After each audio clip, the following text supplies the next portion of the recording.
ছোট একটা ছেলে ওরা হেলমেট দিয়ে চড়ে মাথার মধ্যে আঘাত করছে, সেই ছেলে রক্তাক্ত হিসাবে তারপর তাকে হসপিটাল নিয়ে গেছে। 4 জন লোককে ভিড়তে ভাই মানে 2 নম্বর গেটের ওখানে নিয়ে ভাই এখনো ইচ্ছা করে।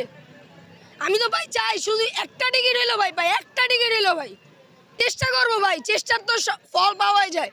এই যেমন দেখেন তাদের কোনো মানে টাইমের ভ্যালু নাই, একবার বলে 10টায় টিকিট দিবে, একবার বলে 4টায় টিকিট দিবে, কিন্তু তাদের কোনো বিসিবির কর্মকর্তারাই আসে না ভাই। আজকে যেমন আমরা তারা পরে আবার কালকে বলছিল যে ভাই আমরা খুব আপনাদের দুঃখিত, আমরা কালকে সকাল 10টা বাজে মানে আজকে সকাল 10টা বাজে টিকিট সবার কাছে বিলিয়ে দিব এবং মানে সকাল 10টা ঘটিকা হইতে বিকাল 4টা ঘটিকা পর্যন্ত টিকিটটা বিলিয়ে দিব। কিন্তু আমরা ওখানে আবারও আজকেও ভোরবেলা ওখানে দাঁড়িয়েছিলাম, কোনো কর্মকর্তা আসে নাই। তারপর আবার আমরা মধুমতি ব্যাংকে গিয়েছিলাম, সেখানে ভাই ব্যাংকও ব্ল্যাকারদের থেকেও খারাপ। তারা 200 টাকার টিকিট 1000, 1500 এবং